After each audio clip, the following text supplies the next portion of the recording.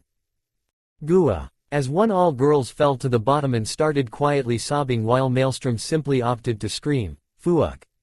For a couple more minutes.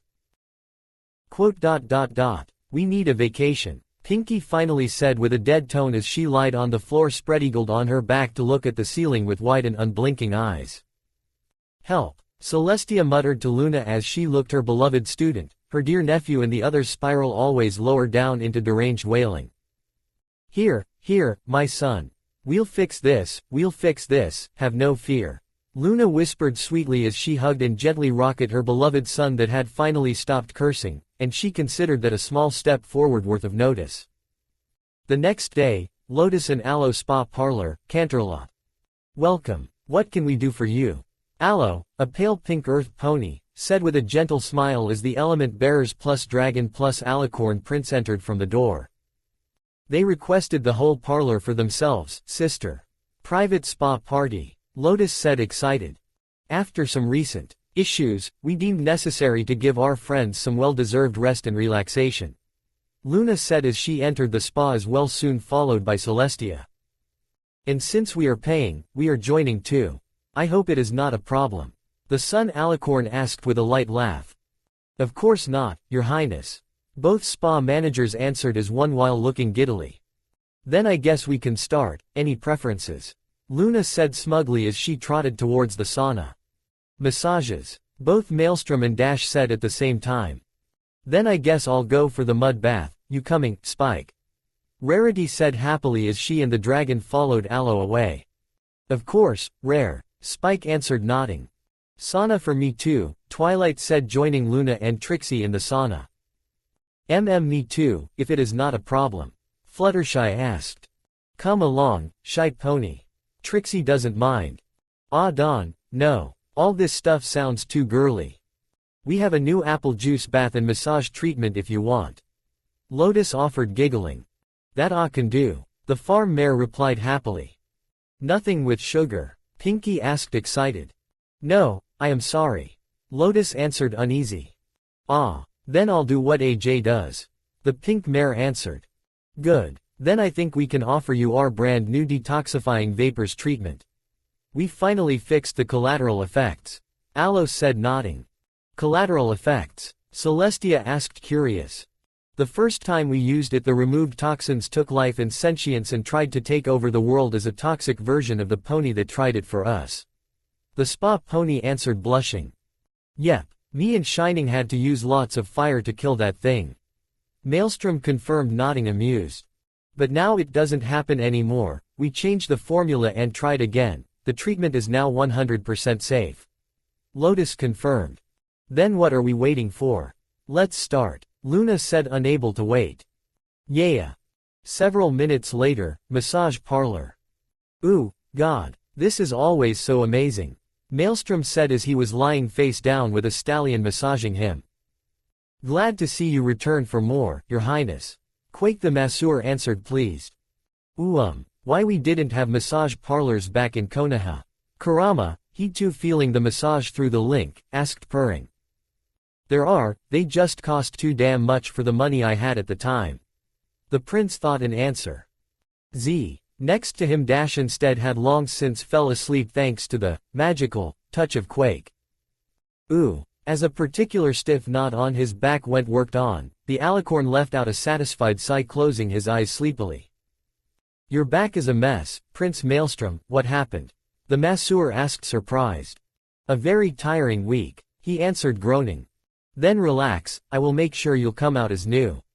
The stallion replied, nodding in determination. Thank you, Maelstrom answered with a relaxed whisper. It was in that moment that the door of the isolated room slowly and silently opened to let Celestia tiptoe inside and lock eyes with Quake.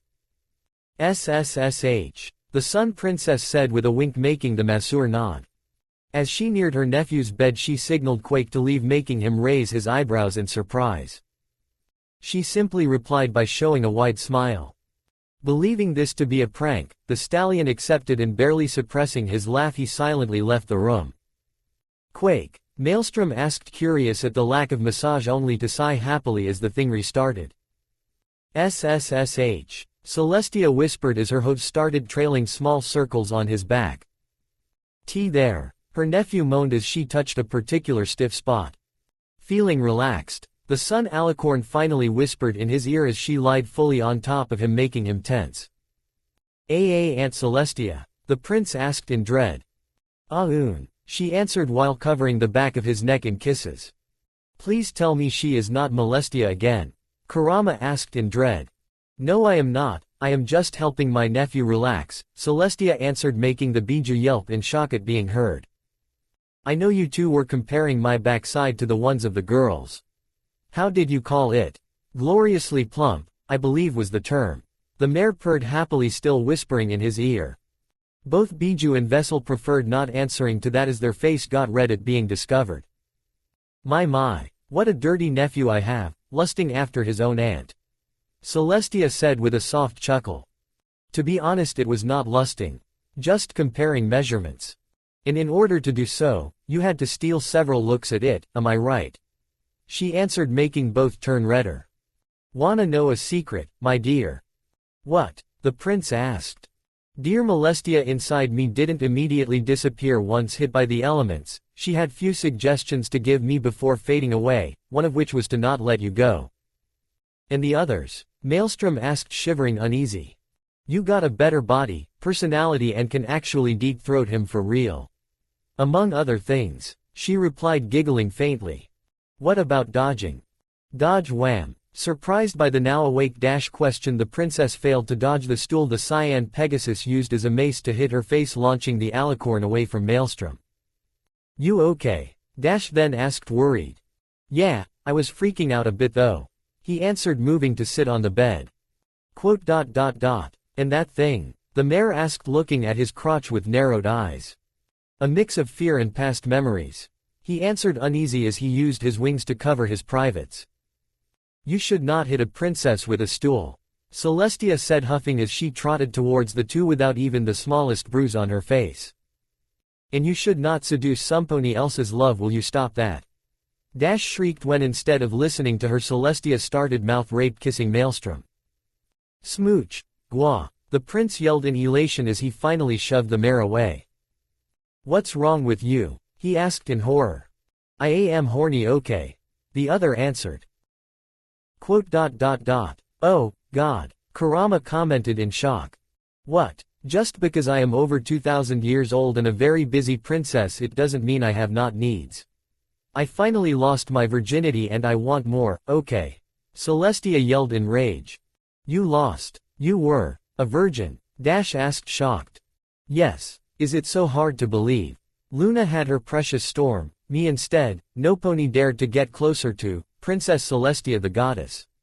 Every pony thought they were not worthy. And I was forced to wait and hope for a valiant stallion. Or even a mare, as I was getting desperate once I turned 1800. To come and sweep me off my hooves. Incest is wrong though, princess. Said with a sad tone of voice. Buck it. It doesn't work like that for alicorns. Sheer magic power and augmented healing means that there won't be deformities. Don't ask me why Starswirl knew that detail though.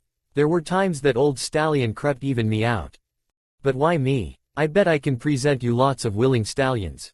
Maelstrom offered. Me too. I am certain few colleagues of mine would sell their soul to Tartarus for the honor of dating you. Added, nodding. I was Molestia, remember? I probably already know all of them and how they act and think for real. Celestia said in a deadpan. Yes, and both and Maelstrom answered, uncertain. And you are actually dating the first male alicorn in the latest 6,000 years. Okay. You and the others are dating the only being able to satisfy an alicorn mare, and I am not talking about sizes only, but stamina and endurance as well. I will kill every normal stallion I mate with, either from exhaustion or because I unconsciously clenched too hard and ripped off their penis. Celestia explained, annoyed. Yikes. Maelstrom shrieked, crossing his back legs in reflex, along Kurama doing the same inside the seal. Ouch. Dash winced in sympathy. So you see now, I can't honestly let go of my chance, the chance of both pleasure and of the love. I don't love you actually. I mean, I do as a nephew loves his aunt, but I don't. Hush. Okay, I'll shut up. If not love, then I will settle for the pleasure only. For now, the son Alicorn said, smirking. And we will be there to stop you. Dash growled angrily. Unlikely, just watch. Celestia said, opening the door and moving towards the sauna where she knew Twilight, Luna, Trixie and Fluttershy were in. Sorry the intrusion, but I need to ask, can I have few random quickies with Muley? Celestia asked, peeking inside. Fuck no, was the chorused answer from every mare inside. Pretend I didn't ask then. Celestia answered calmly, closing the door. Okay, that was unexpected, but it only means I will need to be more subtle about it. She then said, grinning. You are joking, Dash said, grumbling. Maybe I am, maybe I am not. Who knows? The princess answered airily as she walked away. Nobody likes Trollescha, Maelstrom said in a deadpan. The only ones that don't, are the ones being trolled. She answered, chuckling as she closed the door. By the way, no, I was not joking, watch your back, Rainbow Dash. The son Alicorn said after few seconds of silence as she peeked inside and then slamming the door closed. Damn you! The Cyan Pegasus growled, furious. Every day something happened. Sigh. Dash simply sighed tiredly at her cult friends, sadly real, words. Later that day, Sana. I can't believe it. She declared war on us. On me. Dash growled as the hot steam in the room made it practically impossible to see at an inch of their nose. What did Twilight say? Applejack asked, groaning as she poured more water on the hot rocks, renewing the cloud of steam. Curiously, she was against the idea, Maelstrom answered, groaning and huffing as he squirmed a little while sitting. You okay? Pinky asked. You tell me. You are the one Suuk ing. The Alicorn hissed, moaning. No, I am not. The pink mare answered, uncertain. Wait a minute. Dash yelled in anger, once noticed that Pinky was actually sitting next to the prince and dispelling with a rapid flapping of her wings the hot mist enough to show a fourth pony inside the sauna with them. Slew. Celestia, still with her maw fairly occupied, looked upward towards the group of mares and her surprised nephew she was eagerly savoring. Spit that dick out right this instant. AJ roared angrily. TCH. Ignoring her completely, the Sun Princess gave a challenging glare and moved down with her mouth until her face was deeply buried in the prince's pelvis and his thing going extremely deep in her throat. Gua. Maelstrom growled in surprise as he tried to push her away. Look at me in the eyes and tell me you don't like what I am doing and didn't like what we did back in my corruption. Celestia huffed angrily, once freed her mouth. It's wrong, he answered, scandalized. I didn't ask that. Did it feel good? Yes or no? She repeated her question. Too easy, you were doing that, something he likes, of course he liked it. Dash answered, growling. And y'all were doing a sloppy job. AJ added, annoyed. Sloppy. Celestia repeated, sounding almost offended. We hardly do that, but even Shy can do a better job at that. Pinky added, nodding. He can't possibly fit, Celestia answered, indignant.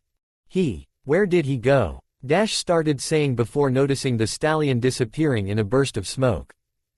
Darn it, that was his Shunshin, you scared him away. The son Alicorn hissed, annoyed. We scared him away, the others yelled in rage. Mud Baths area, barely a minute later.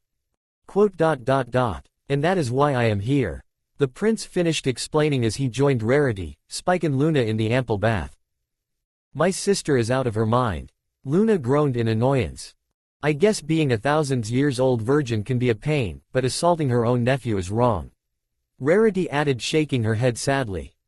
She is a beautiful mare, so I can't understand why she does this. She would have no troubles finding a stallion. I mean, she is pretty and smart.